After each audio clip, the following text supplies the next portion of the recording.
Hello and a very good afternoon to all. कैसे हैं भाई सभी? एक बार जल्दी से बताएंगे और शुरू करेंगे आज के आपके इस सेशन को, जहां एक और नया टॉपिक हम पढ़ने वाले हैं जिसका नाम है पोषण यानी न्यूट्रिशन।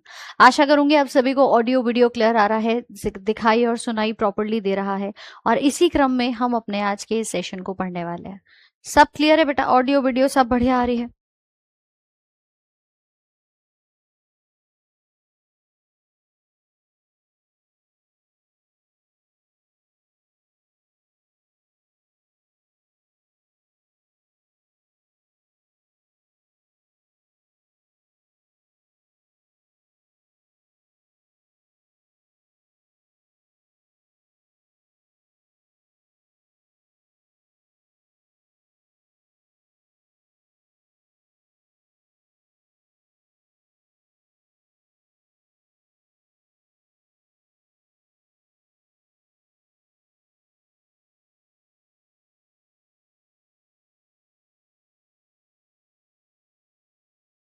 चलो भाई, बहुत बढ़िया। तो सुनाई दिखाई दे रहा है। क्लास का हमने दो चैप्टर लगभग अपने सिलेबस के पढ़ लिए हैं, एक सेल और एक टिश्यू। सबसे पहले जानना चाहूंगी, दोनों चैप्टर्स क्लियर हो गए, समझ में आ गए? हाँ भाई, संजीत भैया जा चुका है, एक बार चेक कर लो। टिश्यू पार्ट 1 में एरर बता रहे हो, पार्ट 2 में एरर बता रहे हो। पीडीएफ तो यार यहाँ पे तो सही खुल रहा है, एक बार टीम से भी दिखवा लेते हैं। हाँ, पीडीएफ सबको मिल चुका है? एक बार बताइए। पार्ट 1 हो पार्ट 2 हो, दोनों के ही पीडीएफ आपके पहुंच चुके हैं। चलिए, एक दिन में टिश्यू खत्म नहीं हुआ, 2 दिन में हमने पढ़ा है एनिमल टिश्यू और दूसरे में हमने प्लांट टिश्यू यहाँ पर पढ़ा है। ठीक है, पीडीएफ में अच्छा। चलो, अगर एरर आ रहा है मैं एक बार दोबारा से टीम से रिजॉल्व करवा देती हूँ, बोल देती हूँ, है ना? आपके अभी टिश्यू इसकी प्रॉब्लम पीडीएफ की भी सॉल्व हो जाएगी। All right. चलिए, वैसे हमने जो चैप्टर पढ़ा था उसमें कोई दिक्कत समस्या? पीडीएफ बेटा बोल दिया है, अभी आप लोगों का पीडीएफ भी रिजॉल्व हो जाएगा। ओके, ठीक है। सो आज हम एक नया चैप्टर शुरू करेंगे जिसका नाम है पोषण। हमेशा सवाल पूछते हो, मैम क्या खाएं, क्या हेल्दी है, कैसे मोटापा कम होगा, कैसे बढ़ेगा, कैसे बॉडी का फैट कम हो सकता है, क्या खाने से एनर्जी मिलेगी और किससे हमारी बॉडी में प्रोटीन बढ़ता है, मसल डेवलप होती है, जिम जाना जरूरी है या नहीं। बहुत सारे सवाल हैं।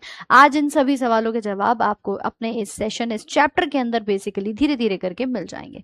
ठीक है, पीडीएफ पूरा वाइट है, डोंट वरी, मैंने पीडीएफ के लिए बोल दिया।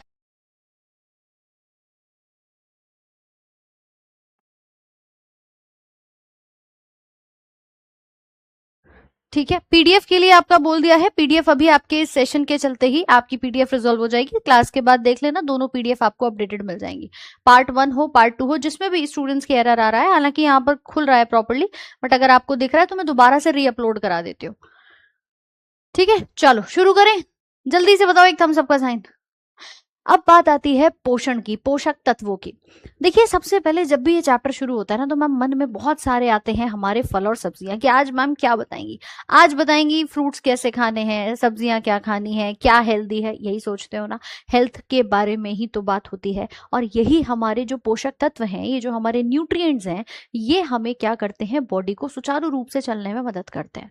हमारे शरीर को मुख्य तौर पे ये जो भोजन आप ग्रहण करते हैं, ये एक बेसिक नेसेसिटी के रूप में चाहिए। यानी ये हमें रोटी कपड़ा मकान कहते हैं ना भैया, तो रोटी भी आवश्यक है। क्यों है? क्योंकि मैम हर प्रकार के पोषक तत्व हमें अलग अलग भोज पदार्थ से मिल जाते हैं। अब मैं रोटी की बात करूं तो ये एनर्जी देता है, आपसे प्रोटीन की बात करा जाए तो शरीर का विकास कराता है, और वहीं पर विटामिन हैं, फल हैं, सब्जियां हैं, ये हमारे बीमारियों से बचाने का काम करते हैं। ठीक है, अब बात करते हैं, अब बात करते हैं कि मैम देखिए, जो न्यूट्रिशन है बेसिकली हमें मिलता किससे। कुछ लोग ना जंक फूड खाना प्रेफर करते हैं, कुछ खाते हैं हेल्दी। अच्छा, पहले आप बताओ कि आप कौन सा भोजन ज्यादा पसंद करते हैं? मम्मी घर में दाल रोटी सब्जी बना दे, सैलेड दे दें, सलाद दे दें, हरे पत्तेदार सब्जियां दे दें, पसंद करोगे? या फिर ये जो बर्गर पिज्जा है ना, बाहर के समोसे कचौड़ी, ये पसंद करते हो? खुद बताओ एक बार। टिश्यू की दो ही क्लासेस थी, टिश्यू की दो ही क्लासेस थी। और ठीक है, और रही बात मैम पीडीएफ की, पीडीएफ अभी सेशन के बाद में आपकी अपडेट हो जाएगी। और बताओ कि ये समस्या है पहले आपकी आज समस्या सुन लेते हैं, फिर मैं चैप्टर पढ़ाऊंगी।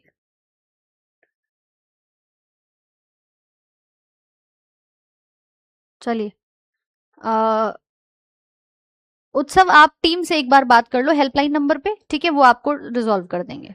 और कोई दिक्कत, और कोई समस्या? टीम से आप एक बार बात कर सकते हैं, वो आपकी इस प्रॉब्लम को रिजॉल्व कर देंगे।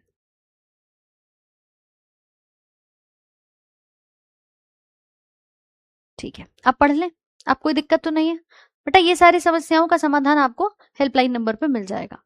ओके, कुछ कह रहे हैं मैम मुझे तो बर्गर पसंद है, कुछ कह रहे हैं मैम मुझे तो हरी सब्जियां पसंद है ना, कुछ पूछ रहे हैं मैम न्यूट्रिशन जो है वो कितने क्लास में खत्म होगा। न्यूट्रिशन 3 क्लास में खत्म होगा, आराम से पढ़ेंगे, बढ़िया से सवाल लगाएंगे और पढ़ते हैं, शुरू करते हैं, ठीक है। हाँ, कॉपी पेस्ट मत करना, कमेंट्स मेरे पास सबके आ रहे हैं। रही बात आपके जो बैच से रिलेटेड कुछ भी प्रॉब्लम है तो वो आप टीम से बात करके कर सकते हो, ठीक है जी। आ जाओ, टेक्नीशियन ग्रेड 1 में भी बायो। आप देखो, ग्रेड 3 की अगर हम बात करते हैं तो उसमें भी कई बार क्या होता है, लाइफ साइंस लिख देता है तो बच्चे कंफ्यूज हो जाते हैं कि मैम उसमें आएगा या नहीं आएगा। बायोलॉजी ही लाइफ साइंस होती है, ठीक है, उसके आधार पे आप देख सकते हो, ग्रेड 3 में आता है। आपको इन दोनों में से जो भी पसंद हो, अगर आप ये खा रहे हैं, हेल्दी फूड है आपके लिए, क्या कह सकते हैं कि मैम हमारे सेहत को बनाने में मदद करेगा, हमारे ओवरऑल डेवलपमेंट में हेल्प करेगा। लेकिन वहीं पर अगर आप जंक फूड खा रहे हो, दिक्कत इसमें भी नहीं है, पर दिक्कत तब है जब आप डेली बेसिस पर खा रहे हो, आप रोज ही सेम बर्गर और पिज्जा और बाहर के समोसे कचौड़ी खा रहे हो, तो दिक्कत है। हमारे बॉडी को पोषक तत्व की आवश्यकता होती है और हमारा शरीर उसी से चलता है। तो आज का चैप्टर शुरू करते हैं भैया, nutrition. Nutrition is the process by which living organisms take in food and utilize it for energy, growth and tissue repair. हम जो भोजन कर रहे हैं उसी के लिए बताया कि पोषण वो प्रक्रिया है जिसके माध्यम से हम भोजन को ग्रहण करते हैं, यानी जिसके द्वारा जीवित जीव भोजन ग्रहण करता है। और वही भोजन हमारे शरीर में क्या कराता है मैम, ऊर्जा को देने में मदद करेगा, शरीर का विकास कराएगा, ऊतकों की मरम्मत कराएगा, यानी हमारी बॉडी को बीमारियों से भी बचाने में हेल्प करता है। और इस न्यूट्रिशन को देने वाला कौन है, वो हमारे पास पोषक तत्व यानी न्यूट्रिएंट्स यहाँ पर कहे जाते हैं। बोलिए, बात समझ में आ रही है कि नहीं, जल्दी से बताओ भाई एक बार। हाँ जी, पॉइंट क्लियर है कि मैम न्यूट्रिएंट्स क्या है, और वहीं पर हमने ये जो पोषण वर्ड को लिखा वो क्या है। पोषण और पोषक तत्व दोनों अलग अलग हैं। हमें पोषण किससे मिलता है, तो पोषक तत्वों से हमें पोषण मिलता है। कोई दिक्कत, जल्दी से बताइए। बहुत सारे बच्चे आज लगता है नए जुड़े हैं, तो बहुत सारी समस्याएं आ रही हैं कि मैम इस बैच को हम किस एग्जाम के लिए ले सकते हैं, बैच का डिस्काउंट कब तक है, बहुत सारी समस्याओं का समाधान कर देते हैं। पहली चीज, आपकी एक इंट्रोडक्शन वीडियो मैंने कराई थी, उसमें सारे क्वेश्चंस बताए हुए हैं। बैच कब तक चलेगा, दोनों भाषाओं में चलेगा, क्लासेस कब होंगी, किस प्रकार से होंगी, ठीक है। और इसी प्रकार से एक चीज और यहाँ पर ध्यान रखना, आपका जो डिस्काउंट है वो 48 घंटों के लिए, यानी कल रात को 8 बजे तक रहेगा, ठीक है। वो फिर उसके बाद ओवर हो जाएगा। तो कल शाम से बैच पर ऑफर शुरू हुआ है और कल शाम तक खत्म हो जाएगा, ठीक है। अब कोई दिक्कत तो नहीं है। नोट्स बना रहे हो तो लिख लो एक बार फटाफट से कि न्यूट्रिशन क्या है, जिससे हमारे पोषक तत्व जो भी बॉडी के अंदर है वो हम ग्रहण करते हैं। और 3 अलग अलग काम की मैम देखो, एनर्जी देने वाले कार्बोहाइड्रेट्स होते हैं, अभी मैं आगे बताऊंगी। ग्रोथ कराने वाला प्रोटीन होता है, और टिश्यू के रिपेयर में कोविड काल आया था, सबसे ज्यादा महत्व आपको वायरस और हमारे विटामिन के बारे में बता के चला गया। कैसे कि मैम जब वायरस आया तो हम वायरस के बारे में जान गए कि दिखता नहीं है, लेकिन हाँ कहीं पर भी हो सकता है। आज आप किसी से हाथ मिला रहे हो तो उसमें भी वायरस, बैक्टीरिया कुछ भी हो सकते हैं, हमें खुली आंखों से नहीं दिखते। और वहीं पर उसके बचाव में कोई दवाई नहीं खाई थी आपने विटामिन सी लिया था, विटामिन बी लिया था, बोलो सबने खाया था कि नहीं, कुछ और तो नहीं खाया था। बुखार के लिए जरूर तुमने एक डोलो की गोली खा ली होगी, है ना। चलिए बेटा, पीडीएफ के लिए बिल्कुल भी कॉपी पेस्ट मत करो, मैंने टीम को बोल दिया, इस क्लास के खत्म होने के बाद आपका प्रॉब्लम सॉल्व हो जाएगा, ठीक है। कल से ये चीज आपकी बिल्कुल भी नहीं आएगी और मैं एक बार इस पे बात कर लूंगी, ठीक है जी। चलो अब आगे बात करते हैं कि मैम न्यूट्रिशन हमारी बॉडी में इन सभी जितने भी अलग अलग प्रकार के फूड हम लेते हैं इनसे मिलता है, जो भी भोजन हम ग्रहण करते हैं। यही न्यूट्रिएंट्स हमारे 2 प्रकार के होते हैं, एक होते हैं माइक्रो और दूसरे होते हैं मैक्रो। जरूरी तो नहीं है ना कि मैम मुझे अगर बोला जाए फल खाने हैं तो मैं दिन भर फल ही खाता रहूं, नहीं है ना जरूरी। आपको अगर फल बोले हैं तो उसकी एक लिमिटेड मात्रा कब खाने हैं, हो सकता है मैम दिन में 1 ही फल खाना हो, 2 ही खाने हो, और रोटी आप दिन में 2 पहर खाते हो, दोपहर में भी रात को भी, तो वो आपके बॉडी के लिए जरूरी है। यानी हर प्रकार का पोषक तत्व आपके शरीर में उसकी मात्रा के आधार पर देखा जाता है कि कौन कितना आवश्यक है। कुछ कहे जाते हैं मैक्रो न्यूट्रिएंट। मैक्रो का मतलब होता है मुख्य कह सकती हूं मैं, या मैं इसको कह सकती हूँ स्थूल पोषक तत्व, ठीक है, मुख्य पोषक तत्व भी कहा जाता है। इसकी आवश्यकता शरीर को क्या होती है, अधिक मात्रा में होती है। वहीं पर कुछ आते हैं माइक्रो न्यूट्रिएंट्स, सूक्ष्म पोषक तत्व, इनकी आवश्यकता कम मात्रा में होती है लेकिन अत्यंत आवश्यक होते हैं। आप बोलेंगे ऐसा कैसे, है ना, ऐसा कैसे कि मैम देखिए मैक्रो के अंदर हमारे पास आते हैं कार्बोहाइड्रेट्स, प्रोटीन और फैट। ये 3 वर्ग हमारे ऐसे हैं, सबने नाम सुना होगा। ये 3 हमें डेली बेसिस पर चाहिए और इनकी मात्रा थोड़ी सी ज्यादा आवश्यक होती है ना। कुछ आप ये कह सकते हैं कि भाई शरीर को इनकी आवश्यकता ज्यादा मात्रा में होती है। वहीं पर मैं विटामिन और मिनरल्स की बात करूं, खनिज पदार्थों की बात करूं, ये मुझे चाहिए, बहुत आवश्यक है, लेकिन मैम सूक्ष्म है, यानी कम मात्रा में चाहिए, बहुत ज्यादा क्वांटिटी मुझे इनकी नहीं चाहिए होती है। ठीक है, तो इसको हम क्या कहते हैं, सूक्ष्म पोषक तत्व के नाम से जानते हैं। इसके अलावा भी कुछ और होते हैं, हालांकि मैं अभी एक एक को डिटेल में, इस चैप्टर का मतलब ही यही है कि हम इसमें जानेंगे कार्बोहाइड्रेट्स क्या है, प्रोटीन क्या है, फैट क्या है, विटामिन क्या है, सबके बारे में जानेंगे, लेकिन मैम एक एक करके। इसके अलावा हमारे पास 2 पोषक तत्व देखो और होते हैं जो आप बहुत हद तक इग्नोर कर देते हो। पानी, कितने लोग 7 से 8 ग्लास डेली पानी पीते हैं, ये बताओ। हाँ जी, कितने लोग पीते हैं? हाँ, वेट गेन, वेट लॉस सब बताऊंगी मैं। ठीक है, क्लास कब से स्टार्ट हो गई? 1 बजे से शुरू होती है क्लास डेली, दोपहर में 1 बजे का टाइमिंग है आपका। पानी अगर आप नहीं पीते हैं तो जल ही जीवन है मैम। आज तो मिल रहा है, आने वाले समय में जिस प्रकार का दुरुपयोग हो रहा है, नहीं पता कब कितना महंगा हो जाए, कब इसकी क्वांटिटी जो हमें आज मिल रही है वो बिल्कुल ही खत्म ना के बराबर हो जाए, है ना। So water is also a macronutrient, या मैं कह सकती हूँ मुख्य पोषक तत्व है जिसकी आवश्यकता मुझे चाहिए। और साथ साथ में अगर मैं फाइबर की बात करूं, ये जो रेशेदार भोजन होता है जो आपके शरीर के लिए आवश्यक है, जो आप कहते हैं हम सैलेड खा लेते हैं, वो आपका बेसिकली डाइजेशन के लिए, अपच ना हो, प्रॉब्लम ना हो पाचन में, उसके लिए आवश्यक होता है। ठीक है, तो चलिए जरा इसके बारे में लिख लीजिए कि पोषक तत्व 2 प्रकार के होते हैं, एक मुख्य और एक सूक्ष्म। ये हमने पोषक तत्वों की बात करी है, समझ आया भाई यहां तक? चलो, जब प्यास लगती है तब पी लेते हैं, कुछ लोगों को तो प्यास ही नहीं लगती है, दिन में 2 ग्लास पानी पी करके जी रहे हैं। तो ऐसा नहीं करना है, पानी पीना है मैम डेली, मतलब प्रॉपर अपने 7 से 8 ग्लास पानी पीना ही पीना है। ठीक है, केशव अपडेट हो जाएगा। चलो, पांचों के नाम लिख लीजिए। और इससे पहले अच्छा ये बताओ, क्लास 1 और क्लास 2 जो हमने करी थी, आपके सेल और टिश्यू के जो दोनों चैप्टर्स हमने पढ़े हैं, आप नोट्स बना रहे हो बाद में? कितने लोग बना रहे हैं? मुझे थम्स अप का साइन भेज देना है, कितने लोग बना रहे हैं? चलो, अभी कह रहे हैं मैम आप सेल के बाद टिश्यू क्यों नहीं पढ़ाई हो? भैया तुम कहाँ थे, कहाँ सो रहे थे, ये बताओ। हैं, अपडेट हो गया है एप्लीकेशन में, पिछली 2 क्लासेस टिश्यू ही पढ़ाई है मैंने, और उसके बाद न्यूट्रिशन शुरू किया है, तो तनिक देख लो एक बार, है चेक कर लो कि मैम हमने क्या क्या चीजें पढ़ी हैं यहाँ पर।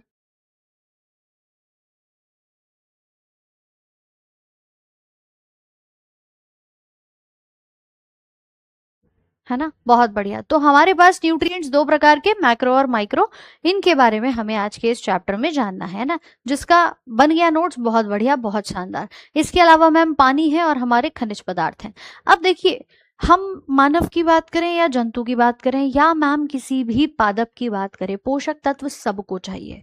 पोषक तत्व के बिना कोई पौधा भी ग्रो नहीं करेगा। तो अगर मैं यही चीज एक प्लांट में बात करूं, आपने कहा मैम बीज है, अंकुरित होने के बाद धीरे धीरे करके ग्रो करता है और उसका एक छोटा सा प्लांट बनेगा, फिर पेड़ पूरा एक वृक्ष बन के तैयार हो जाता है। तो उस काम के लिए भी इसको क्या चाहिए? पोषक तत्व चाहिए।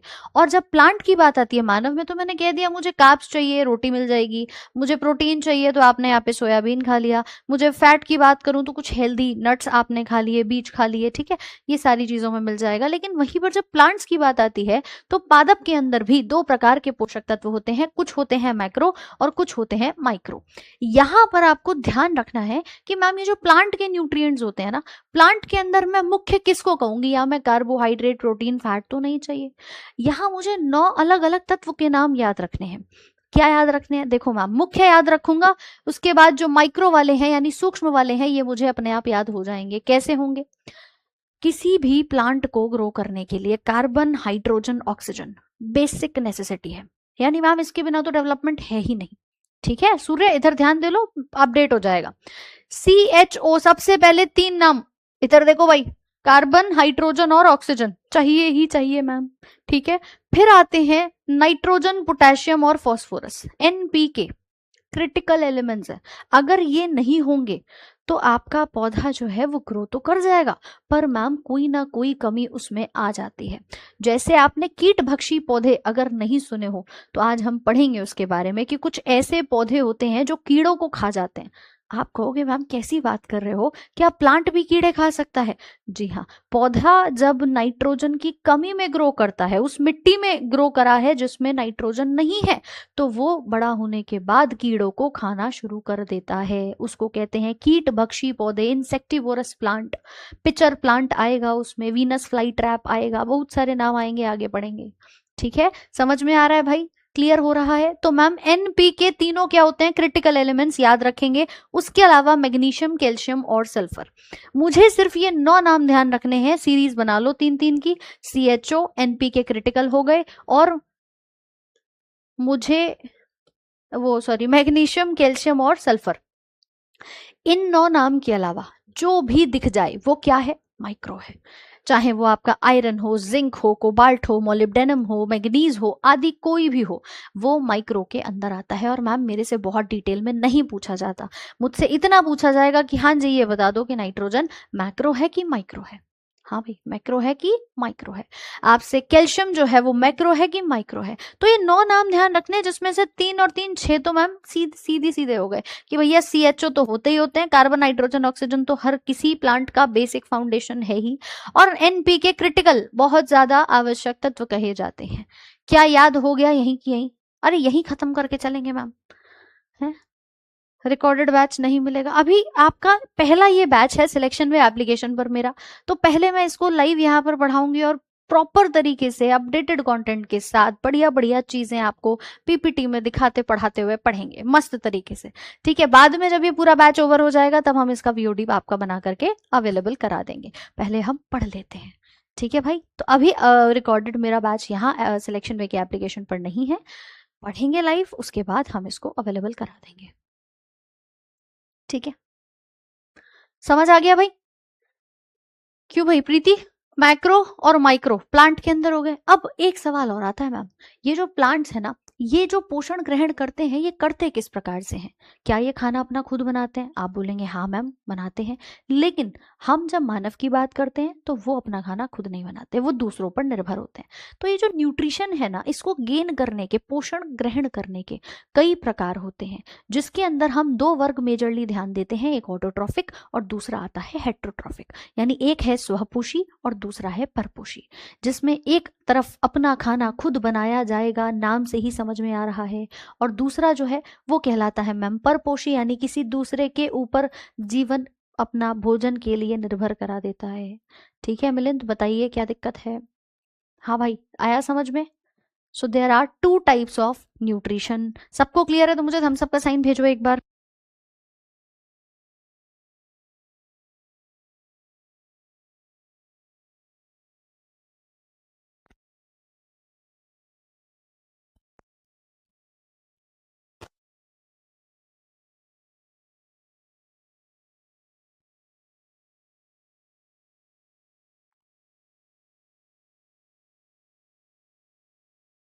समझ आ गया भाई? आप कहोगे मैम ये मकड़ी चल रही है, हाँ ये जो मेंढक है ये अलग अलग भोजन ग्रहण करता है, तो हमने आपको ये भी बता दिया कि मकड़ी भी क्या है, ये भी भोजन किसी और से ग्रहण करती है, यानी बेसिकली खुद खाना नहीं बनाती। जो खाना खुद बनाया, आप बोलेंगे मैम खुद कैसे बनाते हैं? तो ये पेड़ पौधे हैं हमारे पास, इसमें जो पत्तियां होती हैं, इन पत्तियों के ऊपर जब सनलाइट पड़ती है, सूर्य का प्रकाश आता है, तो यही से जो सनलाइट आ रही है इसके साथ क्लोरोफिल की उपस्थिति में ये अपना भोजन बनाते हैं, और इस क्रिया को हम क्या कहते हैं?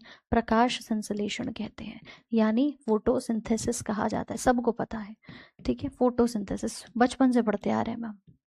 और क्योंकि ये खुद बना रहे हैं तो देखो नाम से भी आ गया, स्व मतलब खुद, अपने आप ऑटोमेटिक काम चल रहा है, ऑटो और ट्रॉफिक मतलब पोषण के लिए बात आई तो ट्रॉफिक हो गया, हेट्रो यानी दूसरे के ऊपर निर्भर करते हैं। ठीक है, चलिए तो इसको हम यहाँ पर नोट डाउन कर लेंगे कि देखिए ऑटोट्रॉफिक में क्या आता है? Organisms prepare their own food from simple substances जैसे carbon dioxide, H2O using sunlight and chlorophyll. क्योंकि जब भी किसी पेड़ पौधे की बात आती है तो वो ऑक्सीजन नहीं लेता, वो CO2 इनहेल करता है और ऑक्सीजन हमें दे देता है।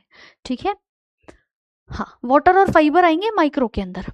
जो सूक्ष्म पोषक तत्व है उसके अंदर। ठीक है, तो वह जीव जो सूर्य के प्रकाश और क्लोरोफिल की उपस्थिति में CO2 और H2O जैसे सरल पदार्थों से अपना भोजन स्वयं बनाते हैं, इस क्रिया को प्रकाश संश्लेषण कहा जाता है। आप पूरी रिएक्शन इसकी बता सकते हैं कि इस रिएक्शन को हम क्या कहते हैं? फोटोसिंथेसिस कहते हैं। ठीक है, बायोलॉजी टफ नहीं है, देखो शब्दों का अर्थ है। फोटो मतलब प्रकाश, सिंथेसिस कहीं पर भी आ जाए इसका मतलब ही होता है कहीं हम किसी नई चीज को बना रहे हैं, तो सनलाइट की मदद से कुछ नया बना रहे हैं। ठीक है, वहीं पर आता है मैम दूसरा, हेट्रोट्रॉफिक यानी परपोषी। They can not prepare their own food, अपना खाना खुद नहीं बना सकते, but they are dependent on other organisms. वह जीव जो अपना भोजन स्वयं नहीं बना सकते, अन्य जीवों या उनके अवशेषों पर निर्भर करते हैं। Is this clear? जल्दी से बताओ। इसके अंदर हम बहुत सारे एनिमल्स को, बहुत सारे ह्यूमन बींग्स को, सबको ही लगभग देखते हैं। प्लांट्स आते हैं यहाँ पे, है ना। इसमें अगर उदाहरण पूछा जाए तो जितने भी हरे पादप हैं वो आते हैं। कुछ जीवाणु भी होते हैं, कुछ जीवाणु, है ना, सारे नहीं, कुछ जीवाणु भी अपना खाना खुद बनाते हैं, तो वो भी क्या कहलाते हैं? ऑटोट्रॉफिक कहलाते हैं। ऑटोट्रॉफिक कहलाते हैं। Is this clear to everyone? हाँ भाई, ट्रॉफिक वर्ड आता है पोषी स्तर के लिए, है ना। किस ट्रॉफिक लेवल पर है, किस पोषी स्तर पे है, ट्रॉफिक लेवल बन जाता है। ट्रॉफिक वर्ड पोषण के संबंध में आता है। कोई दिक्कत किसी को? मजा आ रहा है बायो पढ़ने में? क्यों भाई, समझ में आ रही हैं चीजें? रटना मत बस।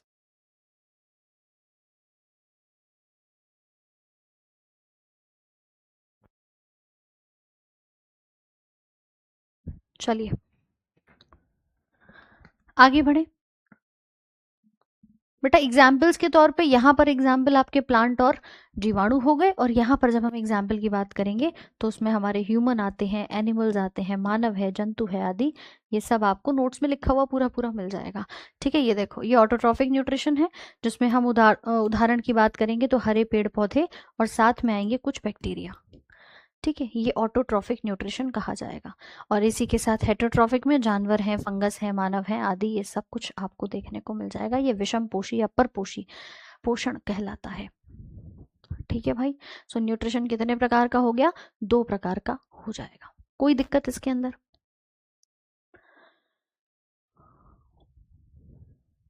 है ना, बहुत सारे जीवाणु होते हैं बैक्टीरिया के अंदर। Cyanobacteria, blue green algae, eubacteria, archaea bacteria, बहुत सारे आते हैं। कुछ ऐसे वर्ग होंगे जो आपको अपना खाना खुद बनाते हुए दिखते हैं, कीमोसिंथेसिस करेंगे, केमिकली बना लेंगे, रसायन संश्लेषण कर लेते हैं आदि, ऐसे विभिन्न भाग होते हैं। ठीक है, अब ऑटोट्रॉफिक की कैटेगरी तो मैम अकेली है, खुद बना रहा है खाना, कोई दिक्कत नहीं है जी। विषम पोषी, परपोषी के भी प्रकार होते हैं, है ना। सिलेबस में आपको लिखवा दूंगी, डोंट वरी। हेट्रोट्रॉफिक के प्रकार होते हैं। जैसे हम मानव की बात करते हैं, मानव क्या करता है? मानव के सामने पेड़ पौधे आ जाएं, कोई जीव जंतु आ जाए, पकड़ करके पूरा उसे खा लेते हैं, पका के खा लेते हैं। हम ज्यादा से ज्यादा खुद बनाएंगे तो नहीं ना, बनाएंगे तो नहीं बेटा। फंगस आएगी तो हेट्रोट्रॉफिक में ही आएगी। कवक जो होती है वो भी आपकी परपोषी है, खुद खाना नहीं बनाती, कंप्लीटली हेट्रोट्रॉफिक होती है।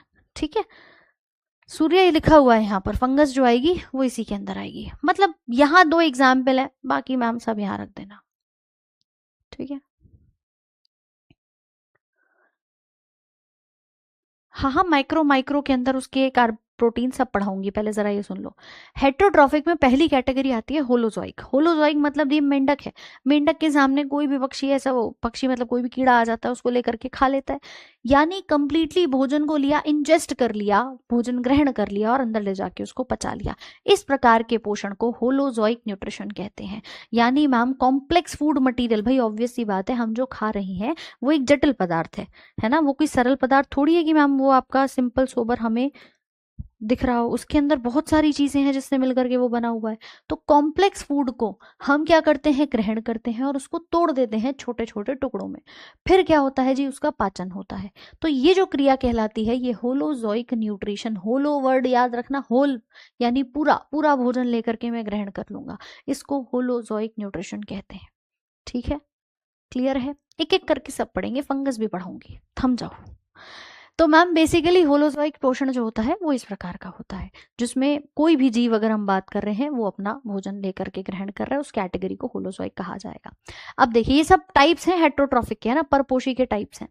अगला आता है जिसको हम नाम देते हैं आपके पैरासिटिक न्यूट्रिशन, दूसरी कैटेगरी, ध्यान देना भाई, दूसरी कैटेगरी को हम कहते हैं परजीवी। अब मैम परजीवी कौन होते हैं? आपने बालों पर जूं लगी हुई देखी है? बहुत की तो हुई होगी मैम बचपन में। हाँ भाई, ठीक है। हाँ, तो कुल मिला करके मैम जो जूं होती है वो क्या करती है, आपके बालों पर रहती है, आपके शरीर के ऊपर रहती है, और ऊपर रह करके आप ही की बॉडी से न्यूट्रिशन को ग्रहण कर रही है, यानी पोषण ले रही है। आपके शरीर से ही वो भोजन प्राप्त करती है। अब कुछ कीड़े की बात कर लेते हैं। ये तो मैम जू हो गई, शरीर के ऊपर रहती है, भोजन खा लेती है सारा वहीं से। जो कीड़े हो जाते हैं, आप कहते हो पेट में कीड़े हो गए, मम्मी बचपन में बच्चों को ले जाती हैं, डॉक्टर साहब खाता तो बहुत है, लगता नहीं है इसके शरीर को। वजह क्या है कि जी कीड़े हुए हैं इसके पेट में, है ना। वो कीड़े क्या कर रहे होते हैं, वो आपका न्यूट्रिशन गेन कर रहे होते हैं, जो पोषण आपको चाहिए होता है वो आपके कीड़े जो हैं वो खा जाते हैं। यानी वो शरीर के अंदर रह करके पोषण आप ही के शरीर से प्राप्त कर रहे हैं। इसका अर्थ क्या हुआ कि मैम कुछ ऐसे जीव जो या तो शरीर के ऊपर रहेंगे या शरीर के अंदर रहेंगे। यानी मैं दो सिचुएशन दे देती हूँ, ऑन और इन। ऑन मतलब ऊपर की तरफ रह रहे हैं बॉडी के, इन मतलब अंदर की तरफ रहते हैं, लेकिन पोषण आप ही से ग्रहण करेंगे, खुद नहीं बनाएंगे मैम कुछ भी, ठीक है। So they get their food from other organisms, दूसरे जीवों से प्राप्त करते हैं, बाय लिविंग इन और ऑन देम, है ना। या तो अंदर रहेगा अपना भोजन अन्य जीवों में, या उन पर रह करके प्राप्त करते हैं। ऐसे जीवों को परजीवी कहा जाता है। मैंने अभी आपको दो एग्जाम्पल बताए, कीड़ों का भी और बालों में जू का भी। बालों समझ में आ रहा है भाई? ठीक है मनीष भैया, हो जाएगी, तनिक तनिक थोड़ा सा सब्र है, सब हो जाएगा। सो मैम ये है हमारे पास पैरासिटिक, पैरासाइट के तौर पे परजीवी, नाम में ही समझ में आ रहा है, पर मतलब किसी दूसरे के ऊपर या अंदर रह के जीवन यापन करते हैं। इसमें एक एग्जाम्पल मैंने पेड़ पौधों का क्या दिया, कसकटा, अमर बेल का दिया। जरा यहाँ पर देखिए, ये जो आपके पास अमर बेल होती है, ये क्या करती है कि मैम दूसरे तने के ऊपर रह करके, ये देखो किस तरह से ग्रो कर रही है, ये निकली और ये जा करके इस तने के ऊपर पूरा सपोर्ट लेकर के यहीं अपना लाइफ स्पेंड करती है ना, यहीं अपना लाइफ स्पेंड करती है। इसको हम नाम देते हैं परजीवी। ये दिख रही है पूरी, ये बेल अमर बेल कहलाती है। आपने अगर नहीं भी सुना होगा तो याद रखिएगा, इसके पास क्लोरोफिल नहीं होता, अपना खाना खुद तो बना नहीं सकती, क्लोरोफिल होगा तभी बनाएगी मैम, कहने को प्लांट है, पर क्योंकि इसके पास क्लोरोफिल नहीं है तो ये दूसरे के ऊपर रह के अपना जीवन यापन करती है, ठीक है। तो ये रेडीमेड फूड लेती है अपने तनों के ऊपर इस तरह से रह के। बोलो समझ में आया कि नहीं, जल्दी जल्दी से बताओ, समझ आया भाई सभी को? मैम आप कहाँ से हो? यूपी या अदर स्टेट से? यूपी से हूँ भाई। यूपी में जिला अलीगढ़ सुना होगा आपने, हैं, तालों का शहर सुना होगा, अलीगढ़ मुस्लिम यूनिवर्सिटी सुनी होगी। Clear? So ma'am this is second type of heterotrophic nutrition, आपके परपोषी जो पोषण का प्रकार दूसरा यहाँ पर ये देखा जाता है। नेक्स्ट कैटेगरी पे आते हैं मृतोपजीवी। अब मान लीजिए कोई पेड़ पौधा है, या अगर मैं बात करती हूँ किसी, एक सेकेंड, या मैं बात करती हूँ किसी छोटे छोटे कीड़ों की, चींटी की, किसी की मान लीजिए मिट्टी में ही मृत्यु हो गई, तब क्या होगा मैम? उसकी बॉडी को डिकम्पोज कराने के लिए, उसका अपघटन कराने के लिए कौन आएगा?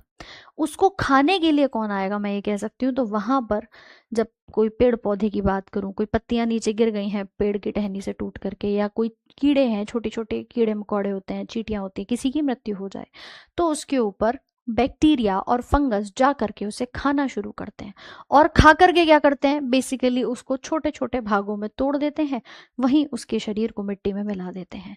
ऐसे पोषण को मृतोपजीवी कहते हैं, मृत सामग्री को खाने वाले, जो डेड और डिकम्पोजिंग मटेरियल को कंज्यूम करते हैं।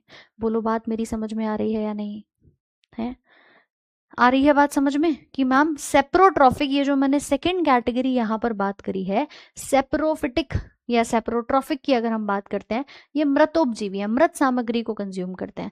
मृत जीवी मृत और सड़े गले कार्बनिक पदार्थों पर भोजन करते हैं, और पौधों व जंतुओं के मृत अवशेषों के अपघटन में सहायता करते हैं। अपघटन का मतलब कोई भी जटिल पदार्थ है मेरे पास, उसको सरल पदार्थ में तोड़ देना।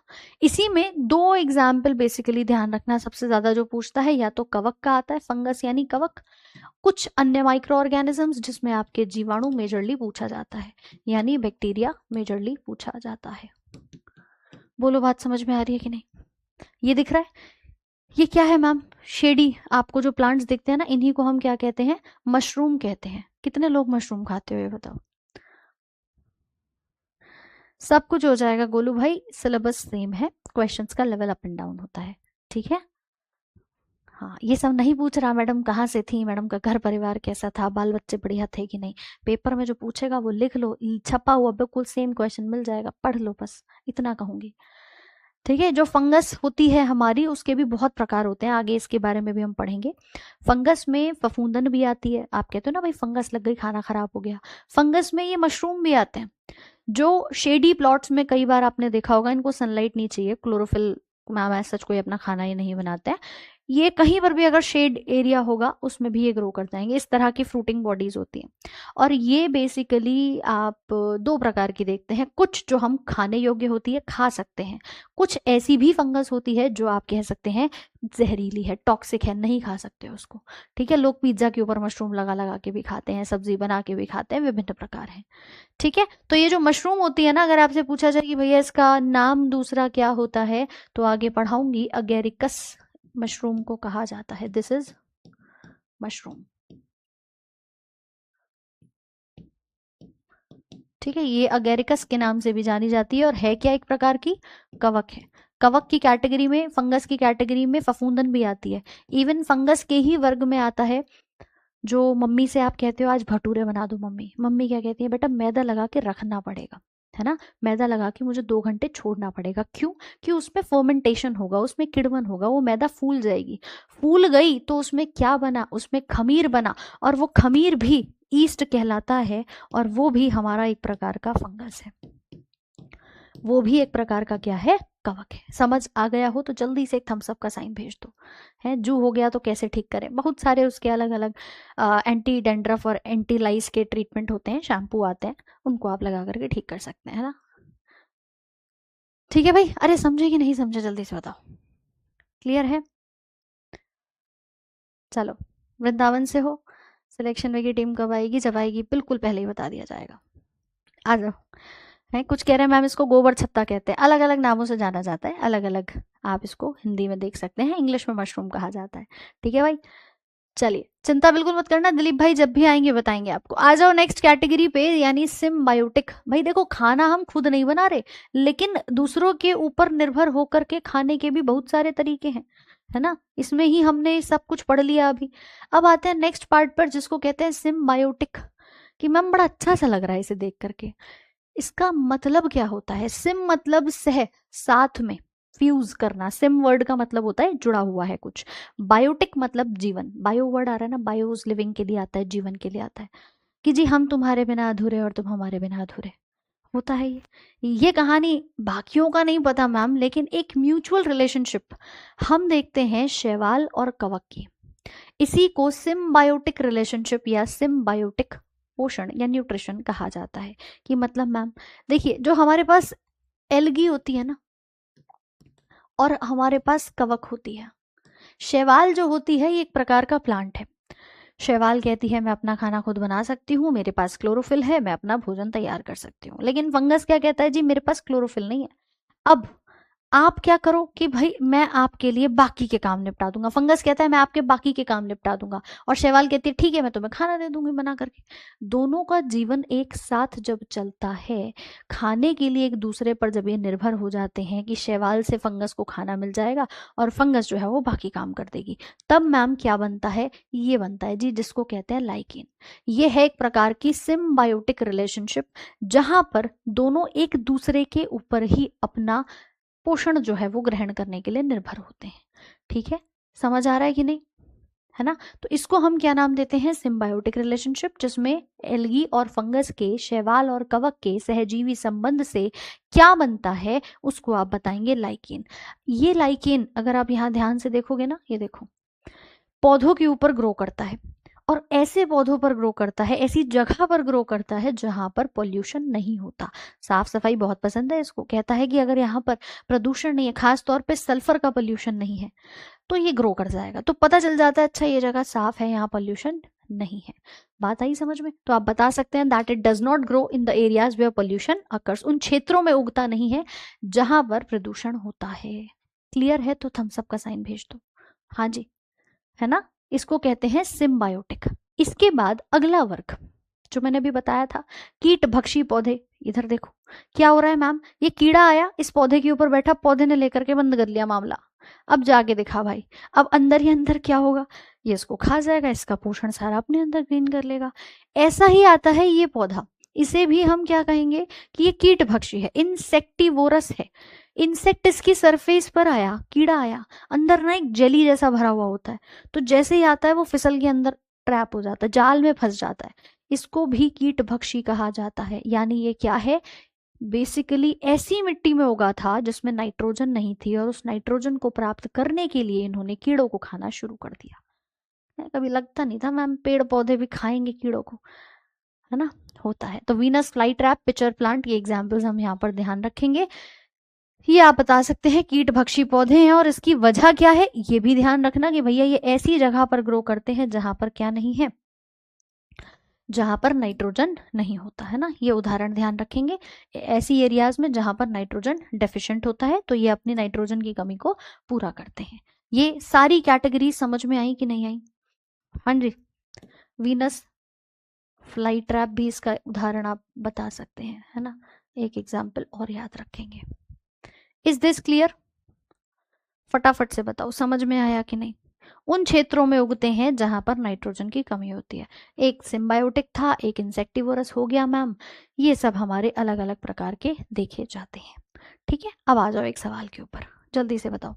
कह रहा है कि हरे पौधे और कुछ जीवाणु अपना भोजन स्वयं बनाते हैं, वे निम्न में से कौन सी पोषण प्रक्रिया को अपनाते हैं जो अपना भोजन खुद बनाते हैं? हाँ भाई, सूर्य बहुत जल्द। हाँ जी, ये सबका नाम इसके काम के आधार पर ही हमने दिया हुआ है। पैरासिटिक, ऑटोट्रॉफिक, सेप्रोट्रॉफिक या होलो।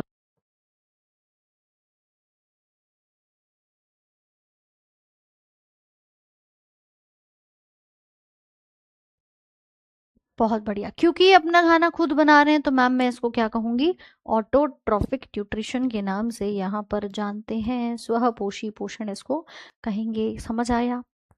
अरे समझ आया। अगला देखो, नेक्स्ट क्वेश्चन की तरफ बढ़ते हैं। What type of nutrition is observed in mushrooms? Mushroom के अंदर किस प्रकार का पोषण पाया जाता है? कीमोट्रॉफिक, सेप्रोट्रॉफिक, सिम्बायोटिक या ऑटोट्रॉफिक? बताएं जल्दी से। मशरूम क्या था, फंगस थी, और फंगस कैसे प्रकार का पोषण ग्रहण कर रही थी, किस तरह से? मशरूम अपना खाना खुद नहीं बना सकती, है ना?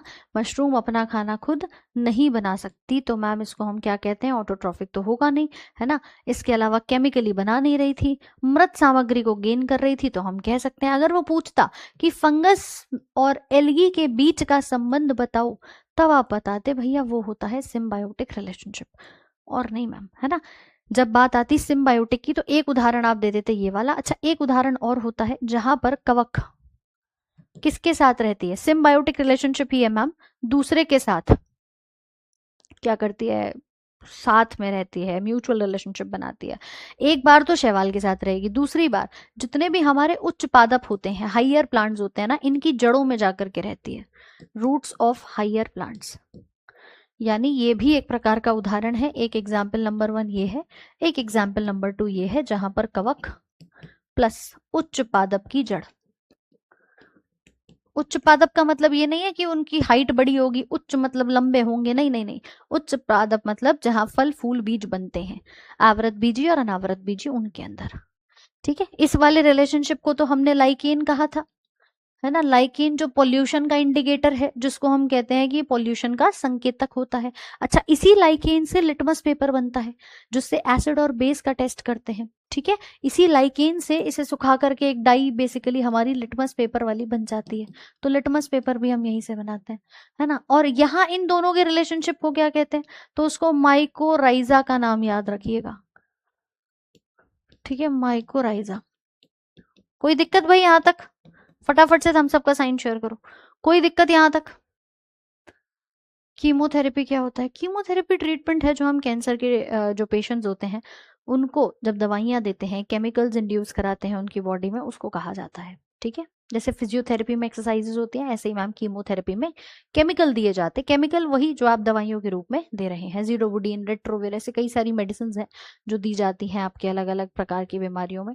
ठीक है, चलो, तो ये हमने न्यूट्रिशन के बारे में जाना, न्यूट्रिशन के टाइप्स के बारे में जाना, प्लांट में कौन सा है, एनिमल में कौन सा है, इनके वर्ग क्या हैं, ऑटोट्रॉफिक हेटेरोट्रॉफिक में उनके टाइप्स क्या हैं, इन सभी के बारे में जान लिया।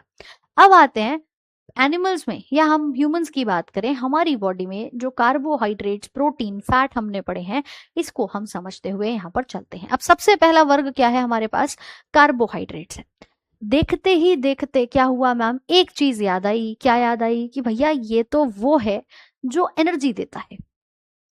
अब तक तो हमने ओवरऑल एक न्यूट्रिशन के बारे में जान लिया, अब एक है ना, अब एक उस वर्ग को जानते हैं जो किस में आता है? मैक्रो न्यूट्रिएंट में आता है।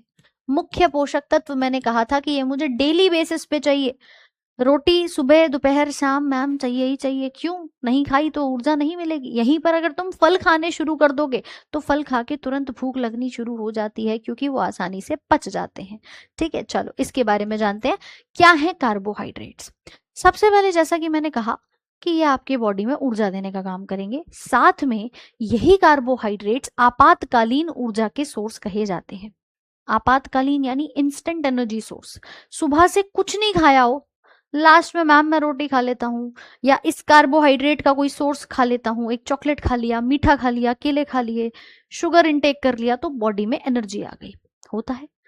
हाँ भाई, होता है कि नहीं? माइकोराइजा बेटा सिम्बायोटिक रिलेशनशिप थी जो फंगस जब उच्च पादप की जड़ों में रहता है तब बनती है। जैसे लाइकेन बनता है शैवाल के साथ फंगस के रहने पे, ऐसे ही माइकोराइजा बनता है जब हम शैवाल को, इसको बेसिकली कवक को उच्च पादप की जड़ों में रखते हैं। ठीक है अरुण? सो कार्बोहाइड्रेट्स को आपातकालीन ऊर्जा का सोर्स कहा जाता है क्योंकि ये मुख्य तौर पे शरीर को एनर्जी देने का काम करते हैं। अब मैम इसके नाम में ही आ रहा है, कार्बो मतलब कार्बन, हाइड्रेट मतलब होता है पानी। बोलो हाँ या ना? अरे हाँ या ना? तो अगर मैं इस खुद नाम में ही देखूं कार्बोहाइड्रेट किससे मिलकर के बना है, तीन चीजें दिखाई देंगी, कार्बन, हाइड्रोजन, ऑक्सीजन। कुछ और दिख रहा है क्या इसके अलावा? है भैया, कुछ और दिख रहा है क्या इन तीनों के अलावा? दिख तो नहीं रहा होगा ना मैम। और इसका गलती से रेशियो भी पूछ ले कि CHO का तीनों का रेशियो क्या है, तो देखो कार्बन अकेला है, हाइड्रोजन 2 है, ऑक्सीजन अकेला है। तो क्या मैं लिख सकती हूँ CHO का रेशियो 1:2:1 का होता है? कि मैम ये इस रेशियो में पाए जाते हैं, और इसी आधार पे मैं इसका जनरल फॉर्मूला बना देती हूँ, है ना? बेटा कोई खाए कोई कैसे रह सकता है बिना खाए? वजह होती है कि हमारा शरीर ऐसा नहीं है कि भाई जितना खाओगे उतनी एनर्जी देगा, उसके बाद एकदम झूमता फिरता घूमेगा। है कि बैंक अकाउंट में पैसे ही इतने रख रखे हैं कि भैया अगर मुझे सामान 100 रुपए का लाना है तो 100 ही रुपए रखूंगा, गलती से 101 कहा गया तो 1 रुपया एक्स्ट्रा नहीं है। वो हाल नहीं करती बॉडी। बॉडी को पता है कि अगर तुम्हें यहाँ पर एक्स्ट्रा चाहिए होगी एनर्जी तो ऑलरेडी रिजर्व करके रखता है ना? एक व्यक्ति जो 100 रुपए का सामान लेने जा रहा है और पीछे से दूसरे बैंक अकाउंट में 1 लाख रुपए रख रखे हैं कि आपातकालीन अवस्था में ये 1 लाख ही काम आएंगे मेरे, ऐसा काम बॉडी का होता है ना? मम्मी ने चावल के डब्बे में पैसे छिपा के रखे हैं, निकल के कब आए? जब आया डीमोनेटाइजेशन, नोटबंदी का टाइम आया। तो इसी प्रकार से हमारी बॉडी, जब आप पूरे दिन कुछ नहीं खाते हो, है लड़ाई हो गई सोना बाबू से, कुछ नहीं खाया, उस टाइम पर बॉडी का जो ऑलरेडी रिजर्व कर रखा है फूड ग्लाइकोजन के रूप में हमारे मांसपेशियों में, वो यूज होता है।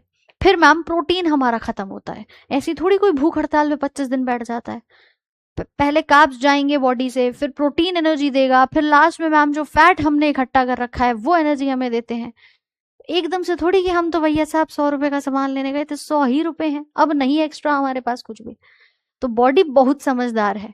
ठीक है, आपातकालीन ऊर्जा का सोर्स है, तुम खा रहे हो, ठीक है, दिन में एटलीस्ट अगर हम बात करते हैं 400 से 700 ग्राम पर डे मुझे कार्बोहाइड्रेट की आवश्यकता होती है नॉर्मल लेवल पे, इससे ज्यादा नहीं चाहिए। कहते हैं ना कैलोरी हम कम कर लेंगे तो भी दिक्कत नहीं होगी। तो अगर 2 की जगह 1 रोटी खा ली तो हाँ ठीक है, बॉडी फिर भी काम कर लेगी। Is this clear? तो ग्लाइकोजन के रूप में स्टोर करता है और ग्लूकोज हमें मिलता है, जो भी हम खाना खाते हैं वो टूट करके ग्लूकोज हमें मिल जाता है। सो बेसिकली इस फॉर्मूले के आधार पे, कार्बोहाइड्रेट के नाम के आधार पे मैंने इसका एक सामान्य सूत्र बनाया, जहां पर मैंने कार्बन के लिए x और H2O की पावर y बना दिया। इसको मैं ये भी लिख सकती हूँ CH2O होल पावर x। इस प्रकार से भी इसको हम लिख सकते हैं। ठीक है, अभी आगे ना इस चैप्टर को जब हम लास्ट तक पढ़ेंगे तो ये जो तुम्हारे मन के सवाल हैं, weight gain, weight loss, fat को कैसे घटाएंगे, क्या होगा, प्रोटीन कब मिलेगा, कैसे मिलेगा, एक एक पॉइंट क्लियर हो जाएगा। बस थोड़ा सा सब्र रखना, क्योंकि एकदम से अभी मैंने फैट आपको पढ़ाया नहीं, अभी बताऊंगी तो कौन सा बीच का मैम कहीं का कहीं जुड़ेगा, इसलिए सीक्वेंस में पढ़ेंगे। अभी कार्ब्स पढ़ाऊंगी, फिर प्रोटीन पढ़ाऊंगी, फिर विटामिन है, फिर फैट है, सब पढ़ेंगे, है ना। एल्डिहाइड कीटोन किसमें कब कहाँ टूटते हैं, एक एक चीज। सो ये है कार्बोहाइड्रेट, जिसको हम अन्य नाम से भी अगर हम जाने तो कहा जाता है हाइड्रेट्स ऑफ कार्बन, है ना। कार्बन के हाइड्रेट वाले अणु इनको कहा जाता है। ठीक है, कार्बन के हाइड्रेट। और इसके अलावा सामान्य सूत्र ये बन गया, आपातकालीन ऊर्जा के सोर्स हैं, इतनी रिक्वायरमेंट पर डे होती है। अब बात आती है कहाँ कहाँ पे मिलेगा। यूजुअली जब कोई डायबिटिक पेशेंट होता है ना, सबसे पहले कहते हैं कार्ब्स कम करो, क्योंकि कार्ब्स बॉडी में जाएंगे, ग्लूकोज बढ़ाएंगे, शुगर का लेवल बढ़ेगा और आपका प्रॉब्लम बढ़नी शुरू हो जाएगी। क्योंकि डायबिटीज कब होती है, जब हमारी शुगर कंट्रोल नहीं होती, शुगर को कम करने वाला इंसुलिन नहीं होता। तो बॉडी में सबसे ज्यादा कार्ब्स आपको ये आलू, भाई साहब, जिसके पराठे पकौड़े दुनिया भर की सब्जी बना के तुम खा लेते हो, बिना आलू के काम नहीं करते हो, है ना। आलू में स्टार्च है, आलू के अंदर आपको कार्ब्स की मात्रा देखने को मिलेगी। इसके अलावा जितने भी आप अनाज खाते हो, सबसे ज्यादा जो लोग कहते हैं ना मुझे पतला होना है, और भर भर के बिरयानी और चावल खाते हैं, कभी नहीं हो पाओगे, क्योंकि चावल जो है वो आपके बॉडी के अंदर लिमिटेड पोर्शन में अगर ले रहे हो तो ठीक है, वहीं तुमने 1 किलो बिरयानी भर के खा ली, नहीं हो पाएगा भाई, मामला का खता खराब हो जाएगा। आपका एक बैलेंस डाइट होना चाहिए, जिसमें आपका थोड़ी सी मात्रा चावल की हो, थोड़ी सी आपकी दाल भी हो, रोटी भी हो, एक रोटी हो, है ना। आप अगर चावल ले रहे हैं तो एक रोटी, क्योंकि चावल हो या रोटी हो, अनाज हो, सब में कार्ब्स हैं। वहीं पर सैलेड भी हो तो मैम बैलेंस चल जाता है। लेकिन अगर आप एक ही चीज को सबसे ज्यादा इंटेक कर रहे हैं, कुछ लोग बहुत ज्यादा ब्रेड खाते हैं, ठीक है, कुछ लोग यहाँ पर आलू बहुत ज्यादा हर सब्जी में खाते हैं, इवन आलू की ही सब्जी खाते हैं, तो इस प्रकार की चीजें आपके कार्ब्स के लेवल को बढ़ाती हैं। गेहूं है, चावल है, अनाज जो होता है, इसमें आपका क्या मिल जाएगा, ये पास्ता, ब्रेड आदि, मैदा वगैरह, इन सब में कार्बोहाइड्रेट होता है। साथ में जो मीठा आप खाते हो वो भी कार्बोहाइड्रेट का सोर्स है। इसी के साथ जो आप यहाँ पर बनाना की बात करते हैं, बनाना के अंदर सबसे ज्यादा कार्ब्स होते हैं। किसी को वेट गेन करना है तो लोग बनाना खाते हैं जिम से पहले या जिम के बाद या नॉर्मल वर्कआउट के बाद। ठीक है, दही, केले और आलू, ये सब चीजों में पाया जाता है। ठीक है, सो मार्ड जो होता है, स्टार्च होता है ना, ये सब हम आगे बात करेंगे, वो भी एक प्रकार का कार्बोहाइड्रेट है। इसके सोर्स क्या है, तो जैसा मैंने अभी बताया आपको, कई सारे अनाज में मिल जाएगा। जड़ और कंद वाली शकरकंद हो गई, इसमें मिल जाएगा। तो कंद वाली ऐसी सब्जियों में मिल जाएगा, जैसे आलू है, शकरकंद है, ठीक है, आपकी गाजर, चुकंदर, इनमें मिल जाता है। दालों की अगर हम बात करते हैं, हाँ कम मात्रा में होता है लेकिन होता है। जैसे कि चने की बात करें, चने के आप छोले बना के छोले भटूरे खा लेते हो, प्रोटीन मिलता है लेकिन साथ में कार्ब्स भी होते हैं। इसके अलावा अगर मैं फलों में बात करूंगी, जिसमें शुगर होती है, खास तौर पे केले हैं, अंगूर, सेब, संतरा, पपीता, खजूर, चीनी, गुड़, शहद, इनमें तो मैम काफी अच्छी मात्रा देखी जाती है। तो ये विभिन्न सोर्स हमारे किसके हैं, कार्बोहाइड्रेट्स के होते हैं। ठीक है, आलू सब्जियों का राजा भले ही है लेकिन थोड़ा कम मात्रा में। हेल्दी, जैसे आपके पास बीन्स खा रहे हो या आलू की जो भी सब्जी बनवा के साथ में खा रहे हो, तो उसमें आलू कम, बाकी सब्जी ज्यादा, है ना। ग्रीन वेजिटेबल्स जो है वो आप थोड़ा ज्यादा कंज्यूम करें तो ज्यादा अच्छा होगा। तो ये विभिन्न प्रकार के सोर्सेस हमारे देखे जाते हैं। अब सवाल आता है कि ये कितने प्रकार का होता है, तो मैम ये 3 प्रकार का होता है। कार्बोहाइड्रेट 3 प्रकार का होता है, जिसमें हम शुगर की जब बात करते हैं ना, देखो शुगर भी कुछ अलग नहीं है ना। जब बात आती है कि मैम शुगर क्या है, शर्करा क्या है, शर्करा भी एक प्रकार का कार्बोहाइड्रेट ही है, बस पानी में घुल जाता है और स्वाद में मीठा होता है। इसके 2 विशेषताएं ध्यान रखना, डिजोल्व इन वाटर, है ना, पानी में घुलनशील कहा जाता है, एंड टेस्ट में कैसा होता है, स्वीट इन टेस्ट, स्वाद में मीठा है। क्या ये भी एक प्रकार की कार्बोहाइड्रेट ही आपकी यहां पर कही जाती है। क्लियर है भाई। तो इसको अगर मुझे डिफाइन करना हो तो आप बता सकते हैं, पानी में घुलनशील व स्वाद में मीठा। ठीक है एक प्रकार का कार्बोहाइड्रेट ही। अब मैं ये देखती हूँ कि कितने शुगर के मॉलिक्यूल मैं यहाँ पर जोड़ रही हूँ। ठीक है आप सबने सुना होगा भाई कार्बोहाइड्रेट्स में ग्लूकोज आता है, फ्रक्टोज आता है, पर मैम उसको कैसे मैं कैरेक्टराइज करूंगी। आप अगर यहाँ पर देखेंगे तो इसका एक वर्ग बना मोनोसेक्राइड। मोनो मतलब एक, और सेक्राइड वर्ड किसके लिए आ रहा है, शुगर के लिए। पढ़ते हो ना सेक्रीन है, आर्टिफिशियल स्वीटनर होता है सेक्रीन जिसको हम कहते हैं, तो सेक्राइड वर्ड भी किसके लिए आ रहा है मैम, शुगर के लिए आ रहा है।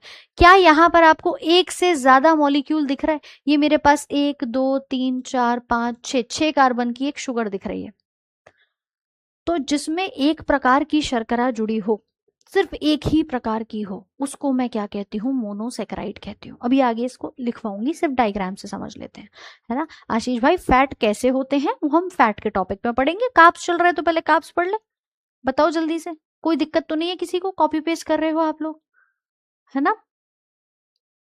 चलो डाइसेकेराइड, डाई मतलब दो, सेकेराइड इसमें देखो एक और एक दो मॉलिक्यूल जोड़ दिए, तो जिसमें दो प्रकार की शुगर आपस में जोड़ दी, क्या बन गया, डाइसेकेराइड बन गया। और जहां पे मैम एक दो नहीं, मैंने बहुत लंबी चेन बना दी, है ना, ये देखो कितनी लंबी चेन बन रही है, इस चेन को क्या कहेंगे, इसे पॉली मतलब बहुत सारे शुगर जोड़ दिए हैं।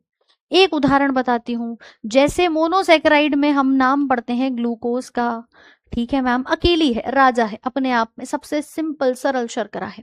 वहीं पर जब मैं डाइसेकेराइड की बात करती हूँ और मैंने एक नहीं, एक के साथ दो ग्लूकोज जोड़ दिए, तो पता है क्या बनता है, तब बनता है वो शुगर जो आप एल्कोहलिक ड्रिंक्स में देखते हो, नाम है उसका माल्टोज।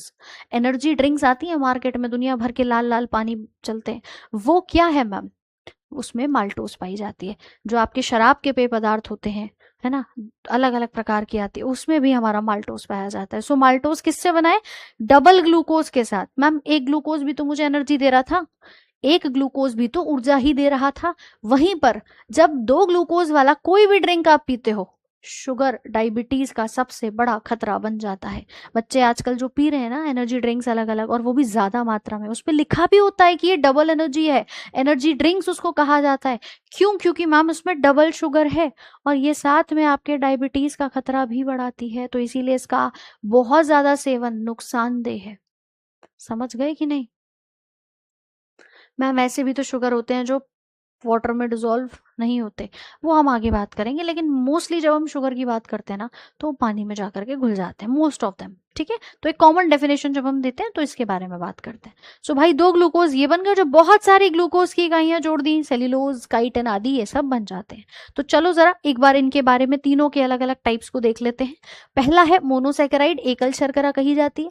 दूसरा डाइसेकेराइड, द्विशर्करा कही जाती है। और पॉलीसेकेराइड, बहुशर्करा होती है। हालांकि एक वर्ग और बन जाता है बीच में, जिसको हम कहते हैं ओलिगोसेकेराइड। ओलिगोसेकेराइड जिसमें 2 से लेकर के 10 शुगर आती हैं, है ना। और यहां पर कितनी होती है मैम, 10 से ज्यादा। कितनी होती है, 10 से ज्यादा होती है। ठीक है, मोनोसेकेराइड में 3 उदाहरण ध्यान रखना, पहला ग्लूकोज का, दूसरा फ्रक्टोज का, तीसरा गैलेक्टोज का। तीनों ही इंपॉर्टेंट है और इसके एग्जाम्पल्स ही इंपॉर्टेंट है, मैं यहां पर ये कहूंगी। ठीक है, ग्लूकोज कहाँ पाया जाता है, अंगूरों के अंदर मिलता है, ग्रेप शुगर कहलाता है। ठीक है, अगर मैं पूछूं कि ग्लूकोज का दूसरा नाम क्या है, तो देखिए आप क्या बताएंगे, एक सेकेंड रुकिए।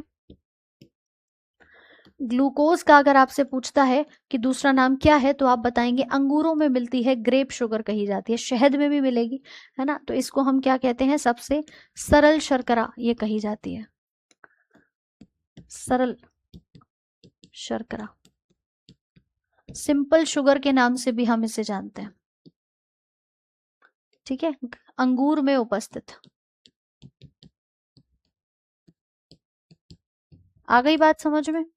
अच्छा, इसके अलावा बात करते हैं मैम फ्रक्टोज का। फ्रक्टोज कहाँ मिलेगी, तो जितने भी फ्रूट्स हैं इसको हम फलों में पाए जाने वाली फ्रूट शुगर के नाम से जानते हैं। कहाँ मिलती है, फ्रूट्स के अंदर ये उपस्थित होती है। आ रही है बात समझ में।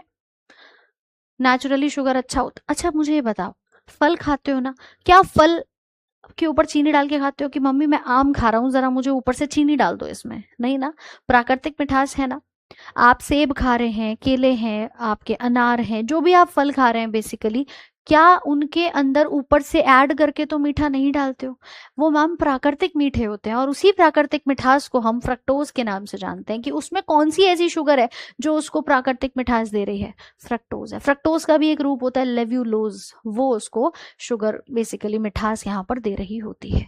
क्या इतनी बात समझ में आई? नेचुरल शुगर बहुत अच्छा है, जो आप प्राकृतिक फलों में देखते हैं वो हेल्दी है, पर ऊपर से जो खा रहे हो व्हाइट शुगर वो नुकसानदेह होती है।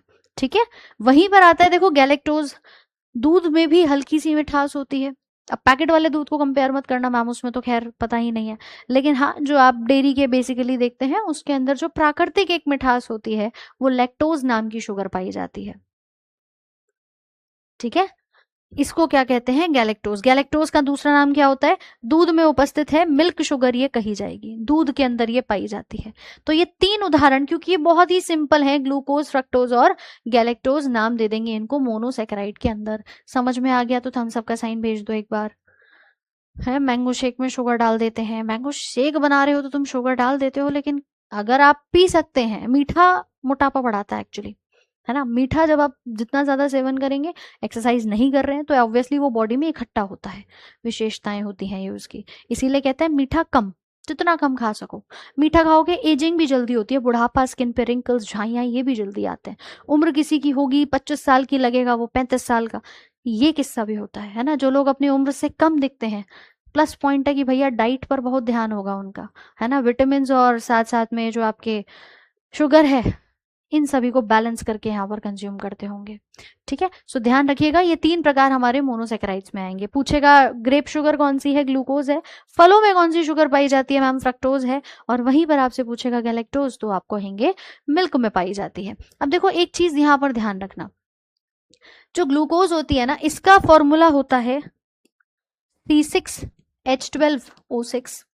वहीं पर जब मैं फ्रक्टोज की बात करती हूँ तो मैम फ्रक्टोज का भी फॉर्मूला यही है, C6H12O6। आप कहोगे फिर ये दोनों अलग अलग क्यों है? भाई अगर फॉर्मूला सेम है तो फिर अलग अलग क्यों है? रीजन है इसके अंदर बैठा हुआ एक फंक्शनल ग्रुप। अभी जब मैं केमिस्ट्री पढ़ाऊंगी ना, तो उसमें बताऊंगी कि कार्बन कई सारे अलग अलग आपके फंक्शनल ग्रुप बनाता है, जैसे alcohol, aldehyde, ketone, carboxylic acid. उन्हीं में से इसमें ग्लूकोज की जब हम बात करते हैं तो यहां लगा होता है एल्डिहाइड का ग्रुप, CHO ग्रुप होता है जो यहाँ पर लगा होता है। ठीक है, जब मैं फ्रक्टोज की बात करूंगी, फॉर्मूला सेम है लेकिन मैम अरेंजमेंट थोड़ा सा अलग होता है। दूसरे कार्बन पे यहाँ एल्डिहाइड है तो यहाँ पर कीटोन पाया जाता है, जिसको हम क्या कहते हैं कि भैया यहाँ पर C डबल बॉन्ड O, ये वाला ग्रुप जो है ये लगा हुआ है ना, ये ग्रुप लगा होता है, इसको कीटोन कहते हैं। तो ये रीजन है कि ये दोनों क्या है, अलग अलग है, अन्यथा इसका फॉर्मूला तो मैम सेम होता है। ठीक है, डीऑक्सीराइबोज भी शुगर होती है, DNA में पाई जाती है। क्लियर है भाई सबको? क्लियर है कहानी सबको? चलो अब देखो जरा एक पार्ट और, कहाँ गया भाई? अगला आता है जिसको हम क्या नाम देते हैं, डाइसैकेराइड। अब मैम डाइसैकेराइड भी बड़ा महत्वपूर्ण है, क्योंकि डाइसैकेराइड के 3 एग्जाम्पल में पूछ लिया जाता है कौन किससे मिलकर के बना है। ऑब्वियसली ये 2 से बने हैं, द्विशर्करा कहलाते हैं। इसमें पहला उदाहरण आता है सुक्रोज का। सुक्रोज वो चीनी है जो गन्ने में पाई जाती है। कहाँ मिलती है? गन्ने के अंदर, है ना। हेयर फॉल रोकने के लिए मैं विटामिन पढ़ाऊंगी, तब बताऊंगी B7 कैसे लेना है, विटामिन C कैसे लेना है।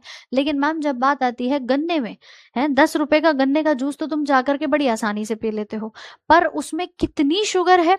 सबसे ज्यादा मीठा इसी को कहा जाता है, सुक्रोज को, है ना। काफी हद तक स्वीट होती है, मीठी होती है। तो गन्ने में बैठी हुई शुगर, या जो हम घर में चीनी खाते हैं वो भी उसी से बनती है मैम। तो उस चीनी में भी कौन सी शुगर है? वो जो सफेद से आप चीनी के दाने देखते हो वो भी सुक्रोज है, घर की टेबल शुगर कही जाती है। आप साथ में गन्ने के अंदर, शुगर केन के अंदर इसको देखते हैं तो इसका नाम पड़ जाता है केन शुगर। और ये किससे मिलकर के बनी है? तो 2 अणु हमारे पास किसके लगे होते हैं, एक ग्लूकोज का और एक फ्रक्टोज का। ठीक है, तो सुक्रोज के बारे में अगर आपसे पूछता है तो कुछ बिंदु अलग से लिख लेना यहाँ पर कि मैम जब बात आती है सुक्रोज की, ठीक है, तो ये किससे मिलकर बना है? ग्लूकोज से और एक फ्रक्टोज से। क्योंकि 2 द्विशर्करा नाम दिया है तो भाई अकेला तो हो नहीं सकता, 2 यूनिट होंगी। अब किस किस की है वो आपको ध्यान रखना है ना। तो गन्ने की क्या है? गन्ने की जी और एफ यानी क्या है मैम, ग्लूकोज और फ्रक्टोज से मिलकर के जी एफ बनी हुई है, हो गया याद। साथ में मैं इसको और किन किन नामों से जानती हूं, तो आप इसको केन शुगर बताते हैं क्योंकि ये गन्ने में मिलता है। केन शुगर गन्ने में उपस्थित, ठीक है। दूसरा मैं इसको टेबल शुगर भी कहती हूँ, जो घर में हम चीनी खाते हैं उस चीनी में मिलती है, चीनी में उपस्थित। अच्छा, वहीं पर ना इसको एक नाम और दिया जाता है जिसको हम कहेंगे इनवर्ट शुगर। जैसा कि मैंने अभी आपको बताया कि मैम ग्लूकोज फ्रक्टोज वैसे तो सेम है फॉर्मूला, पर एल्डिहाइड और कीटोन के कारण ये उल्टे हो जाते हैं। क्योंकि ये दोनों का ही स्ट्रक्चर एल्डिहाइड और कीटोन की वजह से उल्टा होता है, तो मैं सुक्रोज को भी उल्टी शुगर या इनवर्ट शुगर का नाम दिया जाता है। ये क्वेश्चन भी पूछा जा चुका है, इनवर्ट शर्करा किसे कहते हैं, है ना। और रीजन क्या है वो भी आप बता सकते हैं कि भैया यहाँ पर ग्लूकोज और फ्रक्टोज जो है वो उपस्थित होते हैं, है। समझ आई कहानी कि नहीं। गन्ने का रस अच्छा है पर मैम कम मात्रा में। अब तुम दिन में 4 बार बाहर निकले, गर्मी लगी, तुमने 4 बार गन्ने का जूस पी लिया, तुम्हें पता है कितनी शुगर बॉडी में गई है और वो कितना नुकसान करेगी मैम। सो सुक्रोज को ग्लूकोज एंड फ्रक्टोज से बनी हुई शुगर यहाँ पर कहते हैं। अच्छा, वहीं पर मैंने अभी आपको बताया लैक्टोज होती है और माल्टोज होती है। 3 उदाहरण है। सुक्रोज तो हमने पढ़ लिया मैम, लैक्टोज दूध में पाई जाती है ना, लेकिन ये भी 2 अलग अलग अणुओं से मिलकर के बनी होती है। अगर पूछता है लैक्टोज के बारे में तो आप बताएंगे कि इसमें एक ग्लूकोज होता है और एक गैलेक्टोज पाया जाता है, ठीक है, एक ग्लूकोज और एक गैलेक्टोज। क्लियर। कहाँ मिलती है, तो जैसा कि मैंने कहा दूध में उपस्थित। मुख्य शुगर हमारे दूध के अंदर कौन सी होती है, लैक्टोज पाई जाती है ना। मिल्क शुगर के नाम से भी हम इसको जानते हैं। आपने कहा मैम मिल्क शुगर, तो हम एक और को आपने अभी नाम बताया था कि जिसको हम मिल्क शुगर कहते हैं जिसको हमने गैलेक्टोज कहा था। देखो क्या रीजन था इसका बताने का कि भैया यहाँ पर दूध है, दूध में ये पाई जाती है। आ रही है बात समझ में। और वही लैक्टोज में भी गैलेक्टोज की एक अणु पाई जाती है। क्लियर है कॉन्सेप्ट। अब क्योंकि ये दूध बच्चे का ब्रेन का विकास करता है, बचपन में मम्मी खूब टोकती हैं, बेटा दूध पिया कर। क्यों पिया कर, ब्रेन का डेवलपमेंट होगा। आपके बॉडी का तो ग्रोथ हो ही रहा है, प्रोटीन मिल रहा है उसके अंदर, शरीर का विकास हो रहा है, बट हमारे ब्रेन को भी क्या करता है, ग्रोथ कराता है। तो यहाँ ध्यान रखना कि गैलेक्टोज को हम, क्योंकि ये बच्चों में मस्तिष्क का विकास कराती है, इसी कारण से इसको ब्रेन शुगर के नाम से भी जानते हैं, है ना। नाम पूछ ले अगर तो याद रखेंगे, ब्रेन शुगर, मस्तिष्क में पाए जाने वाली शर्करा भी इसको कहा जाता है। और मिल्क किसको हमने कह दिया, मिल्क मैम ये रहा, मिल्क शुगर ये रही। हाँ चलिए मैम, आप अच्छा करा रहे हो। इस टाइप से क्वेश्चन हम एमसीक्यू में, बेटा बहुत क्वेश्चन मिलेंगे, अभी तो शुरुआत है, आगे आगे देखो है। चलो चलो चलो, सो ये हो गया मैम लैक्टोज। और लास्ट वन डाइसेकेराइड का एग्जाम्पल माल्टोज कहा जाता है। माल्टोज में 2 ग्लूकोज है। कहाँ मिलेगा मैम, माल्ट शुगर, जो कहते हैं ना कि अंगूर बिल्कुल खराब हो जाते हैं तो उसके फर्मेंटेशन से शराब बनाई जाती है, वहां पर ये मिलता है। शराब के अंदर ये मिलता है, शराब की अलग अलग ब्रांड्स आती हैं उसमें मिलता है ना। और एनर्जी ड्रिंक्स में मिलता है, तो याद रखना, ठीक है भाई, याद रखिएगा।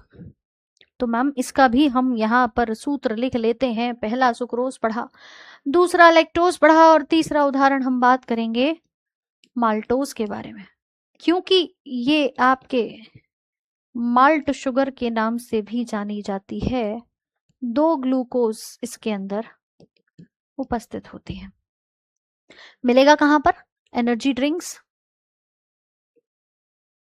जितनी भी आपकी ऊर्जा के पेय पदार्थ होते हैं, और अगर मैं बात करूं शराब के, हालांकि ये सब कंजम्पशन सही नहीं है सेहत के लिए, बट मानते नहीं है ना आजकल बच्चे। 5th क्लास का बच्चा कहेगा नहीं नहीं मम्मी मुझे तो पढ़ना है, मुझे एनर्जी ड्रिंक की जरूरत है। अरे भैया तुम दिन भर कौन सी पढ़ाई कर रहे थे ऐसी, जो अब तुम्हें रात भर में जगना है और फिर पढ़ना है। हाँ? चलो, सो बेसिकली दो ग्लूकोज की इकाइयों से मिलने वाला माल्ट शुगर नाम ध्यान रखेंगे कहाँ मिलेगा। आई होप ये भी समझ में आ गया होगा।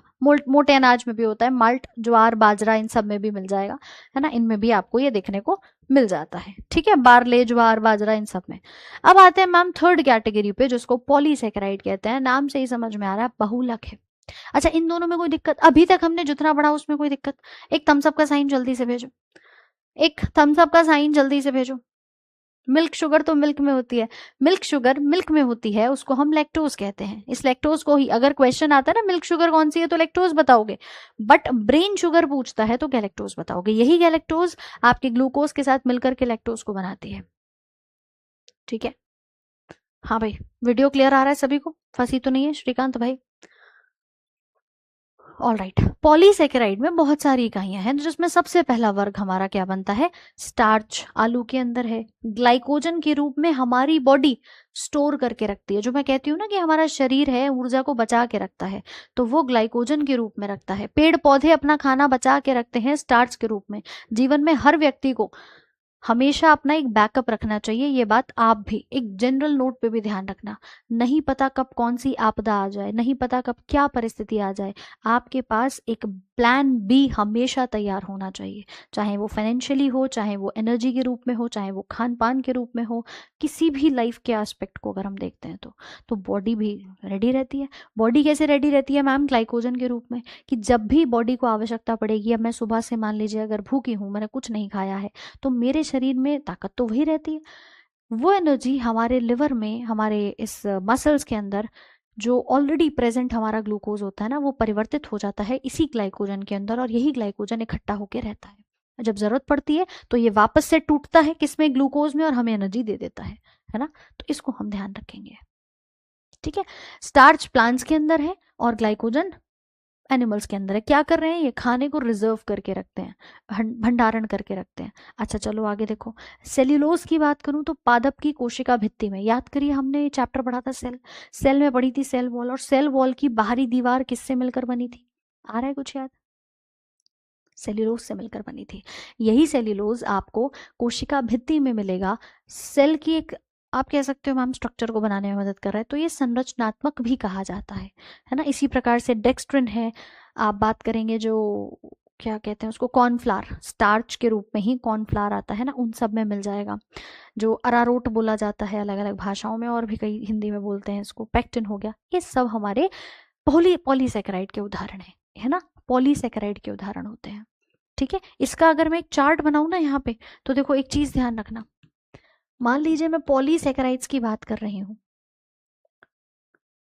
यानी इनमें बहुत सारे अलग अलग प्रकार के शुगर हैं। मैं इसको मेजरली दो कैटेगरी में डिवाइड कर लेती हूँ। एक वो जो स्ट्रक्चर बनाने में मदद करता है, जो कहलाता है स्ट्रक्चरल पॉलीसेकेराइड, पीएस यानी पॉलीसेकेराइड, ये इस प्रकार का है। ठीक है, स्ट्रक्चरल की जब मैं बात करूंगी तो इसके अंदर क्या होगा? स्ट्रक्चरल में आते हैं मैम स्ट्रक्चर बनाने वाले, जैसे सेल्यूलोज, हिंदी में भी लिख लो पहले इसको, संरचनात्मक।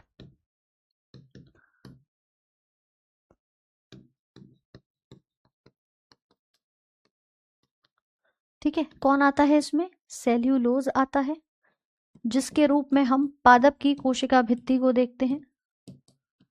और अगर मैं यही चीज फंगस में बात करूं तो फंगस की कोशिका भित्ति काइटिन से बनी होती है ना। काइटिन जो होता है ये कवक की कोशिका भित्ति में पाया जाता है, कवक की कोशिका भित्ति या फंगल सेल वॉल। ठीक है, ये प्लांट की सेल वॉल में पाया जाएगा, पादप कोशिका भित्ति। ठीक है भाई, दूसरा आता है जिसको हम कहते हैं कि ये स्टोरेज में मदद करता है, स्टोरेज पॉलीसेकेराइड। क्या काम कर रहा होगा? भंडारण में मदद करता है, भोजन को स्टोर कराता है। तो इसमें दो नाम याद रखेंगे मेजरली, ग्लाइकोजन जो एनिमल्स में है और स्टार्च जो प्लांट्स में है। ग्लाइकोजन और स्टार्च। ठीक है, ये जंतु में मिलेगा, मानव में मिलेगा। मतलब एनिमल की जब बात होती है तो अपने आप समझ जाया करो कि भाई मानव भी इसी में आता है ना, इसीलिए हम दो ही कैटेगरी बनाते हैं, पादप और जंतु, प्लांट्स और एनिमल्स। यही स्टार्च होता है जिसका एक टेस्ट होता है, अभी आपने देखा होगा बहुत सारी बीच में रील वायरल हुई थी, है किसी एक को लगा कि चलो बनाते हैं, तो लोग क्या करने लगे, पनीर को लेके गए, पनीर के ऊपर उन्होंने क्या करा, आयोडीन का सोल्यूशन डाला, और जैसे ही वो आयोडीन का घोल उसके ऊपर डाला तो उसका कलर क्या हो गया, ब्लू और ब्लैक कलर का हो गया। कहने को प्रोटीन में आई मीन पनीर में प्रोटीन होता है, प्रोटीन जितने भी होते हैं वो कभी भी आयोडीन के साथ ब्लू ब्लैक कलर नहीं देते। कौन देता है मैम, स्टार्च देता है। अगर मैं स्टार्च के ऊपर, जैसे बचपन में 9th-10th में मतलब स्कूल में टीचर आपसे कहती होंगी कि भैया आलू लेकर के आओ, है आलू लेकर के आओ, तो वो पोटैटो आलू का क्या करती हैं, आलू के 2 टुकड़े कटवाए बीच में से और आलू के ऊपर आयोडीन के घोल को डाला, तो आलू क्या करता है, तुरंत ब्लू ब्लैक कलर दिखाना शुरू कर देता है, नीला और काला हो जाता है। इसका मतलब हमें पता चल जाता है आलू में स्टार्च है। अब आलू में स्टार्च है तो स्टार्च ब्लू ब्लैक कलर देता है आयोडीन के घोल के साथ, लेकिन प्रोटीन नहीं देता। अब वहीं पर अगर नकली पनीर होगा तो क्या करेगा, पता चल जाएगा कि भैया उसके अंदर क्या है, उसके अंदर स्टार्च है, उसके अंदर प्रोटीन नहीं है। तो सिंपल सी बात है कि आयोडीन का जो घोल होता है ना, आयोडीन का जो सोल्यूशन होता है, अगर आप उसकी 2-3 बूंदें किसी भी स्टार्च के ऊपर डालेंगे तो वो क्या करेगा, हमें नीला व काला रंग देना शुरू कर देता है, ब्लू ब्लैक कलर देना शुरू कर देता है। इससे पता चल जाता है कि ये स्टार्च असली है और पनीर का नकलीपन भी निकल के आ जाता है। समझ गए बात को, फटाफट से बताओ, समझ गए हैं? तो ये है हमारी कहानी पॉलीसेकेराइड्स की। तो ये कार्बोहाइड्रेट्स का पोर्शन हमारा आज खत्म हो गया है ना, कार्बोहाइड्रेट्स का पोर्शन हमारा खत्म हो चुका है। इसी के साथ आगे बढ़ते हैं और बताइए जरा, what is the main function of carbohydrate. समझ में आ गया है तो मुझे एक थम्स अप का साइन भेज दो। मैम लगता है एग्जाम में साइंस हम पूरा फोड़ देंगे।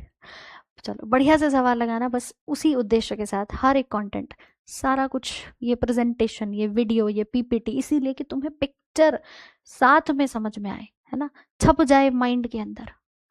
सवाल लगाइए। इसके आगे प्रोटीन हम कल पढ़ेंगे, विटामिन हम कल पढ़ेंगे, और फैट है वो हम कल पढ़ेंगे। लगभग 3 दिन इसकी क्लास चलेगी। न्यूट्रिशन का आज पार्ट 1 हो चुका है, पार्ट 2 और पार्ट 3 आपका कल और परसों हो जाएगा। टिश्यू पार्ट 1 की पीडीएफ में अभी आपकी टीम को बोल दी और वो एक बार चेक करके अपलोड कर देंगे। ऑप्शन नंबर आ रहा है C, that is it provides energy, यानी मैम इसका मेन काम ही ऊर्जा प्रदान करना होता है ना। ये कब आया था भैया, एनटीपीसी अंडर ग्रेजुएट में आया था 2025 के अंदर। तो आप बता सकते हैं ये ऊर्जा प्रदान करने का काम करता है। ग्रोथ के लिए जरूरी है, नहीं मैम। इंसुलेट करता है, ये तो मैम फैट का काम होता है ना। कहते हैं ना लोग जितने ज्यादा मोटे होते हैं उतने ही ज्यादा उनको ठंड जो है वो कम लगती है, क्योंकि बॉडी हीट रोक के रखती है। वो फैट की जो इतनी सारी लेयर्स होती है वो हीट को बचा के रखती है, तो इंसुलेटर का काम करती है फैट। जो पतला व्यक्ति होगा उसको ठंड ज्यादा लगेगी कि मैम मोटापा तो है ही नहीं, फैट है ही नहीं, तो ठंड क्या है, हीट बॉडी से बाहर जल्दी से चली जाती है ना। हॉर्मोन्स को रेगुलेट भी ये नहीं करता है, पीयूष ग्रंथि और हमारे हाइपोथैलेमस का काम होता है ये। तो चलिए आगे बढ़ते हैं। पौधों में ऊर्जा का भंडारण के लिए मुख्य रूप से कौन सा वृहद अणु उत्तरदायी होता है। एनर्जी को स्टोर करने वाला प्लांट्स में कौन है, न्यूक्लिक अम्ल, स्टार्च, प्रोटीन या विटामिन। ये सब क्वेश्चंस पीडीएफ में मिल जाएंगे, अलग से नोट मत करो। ये अंडर ग्रेजुएट 2025 में आया था, अभी लेटेस्ट सवाल है। बताइए, पौधों के अंदर पूछ रहा है ऊर्जा का भंडारण, तो मैम स्टार्च के रूप में हमारा पौधों के अंदर स्टोर होकर के रहता है। वहीं अगर वो आपसे जंतु की पूछता तो क्या नाम बताते, ग्लाइकोजन, है ना। ग्लाइकोजन के रूप में स्टोर होकर के रहता है। जब जरूरत पड़ती है बॉडी को तो यही ग्लाइकोजन बाद में टूट जाता है ग्लूकोज के अंदर, राइट। और इस प्रक्रिया को फिर हम क्या कहेंगे मैम, कि ग्लाइकोजन टूट रहा है, तो ये जो प्रोसेस होता है ना ये कहलाता है ग्लाइकोजिनोलाइसिस। लाइसिस वर्ड टूटने के लिए आता है, और किसका टूटना, ग्लाइकोजन का, बता दिया मैम, बन गया, है ना। ऐसे ही देखो इस प्रक्रिया को मैं एक नाम और दे सकती हूँ, क्या, ग्लूकोजेनेसिस। कि मैम ये क्यों लिखा हमने, जेनेसिस मतलब होता है निर्माण, किसी भी चीज का फॉर्मेशन हो रहा है। लाइसिस मतलब क्या है, कोई भी चीज टूट रही है ना। ग्लूको बन रहा है, यानी ग्लूकोज, यहाँ पे देखो ऑब्वियस है ग्लाइकोजन से ग्लूकोज बन रहा है, तो मैं लिख सकती हूँ ग्लूकोज का निर्माण हो रहा है। तो आइदर आप इसको इस नाम से जान लो, इसको इस नाम से जान लो, मतलब पता होना चाहिए। दिक्कत तो नहीं आई इसमें, अरे दिक्कत तो नहीं आई इसमें, बेहतरीन। अगला देखो, कह रहा है शरीर में अतिरिक्त कार्बोहाइड्रेट का क्या होता है। एक्सेस कार्ब्स जितने भी होते हैं, देखिए 1 ग्राम, अगर मैं ग्लूकोज की बात करूं तो 1 ग्राम ग्लूकोज मुझे 4.2 किलो कैलोरी देता है ना। 1 ग्राम ग्लूकोज अगर मैं कंज्यूम कर रही हूँ तो मेरी बॉडी में 4.2 किलो कैलोरी एनर्जी जाती है। ये ऊर्जा की इकाई है किलो कैलोरी।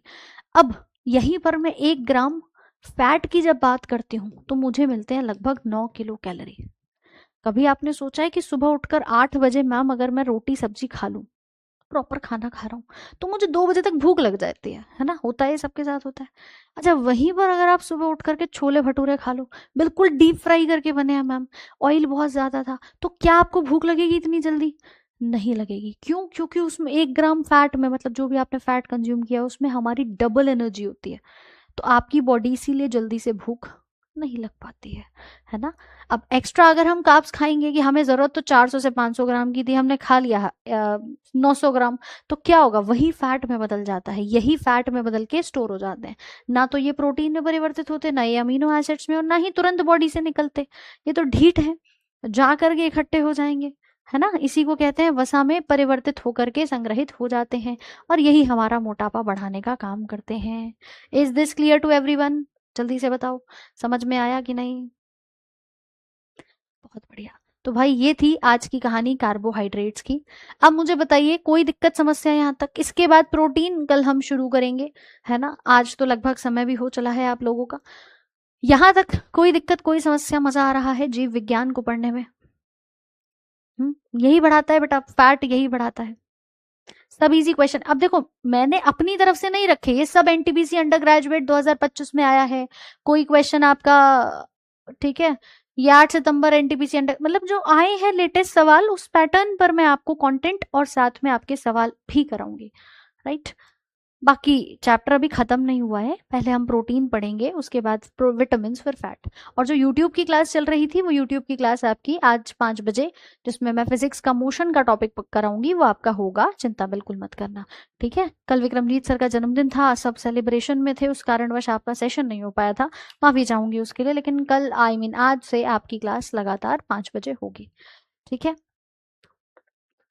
अच्छा, इजी लग रहा है आपको? बहुत बढ़िया भाई, इजी लगना ही चाहिए, है ना, आसान ही लगने चाहिए सवाल। चलो, करण मिलिंद सबके कमेंट्स आ रहे हैं। एग्जाम कब तक होगा? टेक्नीशियन अभी नहीं होगा, अक्टूबर के बाद मान लो। एएलपी होगा, फिर टेक्नीशियन होगा, जेई, ये सब एक साथ होंगे। आज टेक्नीशियन के फॉर्म भरने की आखिरी डेट है, तो अभी तो नहीं है मैम, अक्टूबर के बाद जाकर के होगा। तो मेरा टारगेट है इस बैच में सिलेबस में आपका अक्टूबर तक पूरा करा दूं, chemistry, physics and biology. Okay. YT पे 2 दिन से क्लास नहीं हो रही थी, आज होगी, चिंतित ना हो। मोशन पढ़ेंगे, वहां पे फिजिक्स के सवाल लगाएंगे, चैप्टर पढ़ेंगे। चलिए, हाँ जी, कोई दिक्कत? देखो, यहाँ कमेंट्स बंद करने की भी ना ये वजह है, आप डिस्ट्रैक्ट ना हो। बच्चे वाईटी पे तो प्रॉब्लम करते ही हैं कि भाई कमेंट्स दिख रहे हैं तो परेशान होते हैं, डिस्टर्बेंस होता है। वी वांट कि आपका एक एक पार्ट समझ में आए। आपको प्रॉब्लम है, मुझे आप सबके कमेंट्स दिख रहे हैं, बट आप लोग आराम से पढ़ो, कमेंट बंद करके पढ़ने का काम करो और सिलेक्शन लो, मेहनत आपकी कम नहीं होनी चाहिए, ठीक है। चलिए, तो मिलते हैं आपसे अगली क्लास में कल दोपहर 1 बजे। विटामिन, इसको प्रोटीन्स को कंटिन्यू करेंगे, और आज शाम 5 बजे फिजिक्स में मोशन पढ़ेंगे। तब तक के लिए thank you so much, have a very good day. और 6 को ग्रुप डी है, तो बहुत बहुत शुभकामनाएं मेरी तरफ से। अभी जितना पढ़ा है उस आधार पे देकर आओ, बढ़िया से देकर आओ, और अपनी सफलता के रास्ते बढ़िया से आपके खुले, है ना बेटा। एएलबी भी अक्टूबर के बाद ही होगा, अभी नहीं हो रहा मैम एग्जाम। अभी तो यही हो जाए, सितंबर में लगभग आपके सीजीएल शुरू हो जाएंगे, तो अभी तो नहीं है। अगली भर्ती के फॉर्म ग्रुप डी के वही आएंगे सितंबर अक्टूबर में, एनटीपीसी भी आएगा अभी सितंबर में। अगली भर्ती 2026 की आनी बाकी है ना। मैम आप कल केक क्यों नहीं खाए थे? खाई थी मैंने केक, पर यह है कि मैं मीठा छोड़ चुकी हूँ, बहुत कम खा रही हूँ, है ना, बहुत ही कम, ना के बराबर। तो बस ये है। चलिए, मिलते हैं अगले क्लास में, तब तक के लिए थैंक यू सो मच।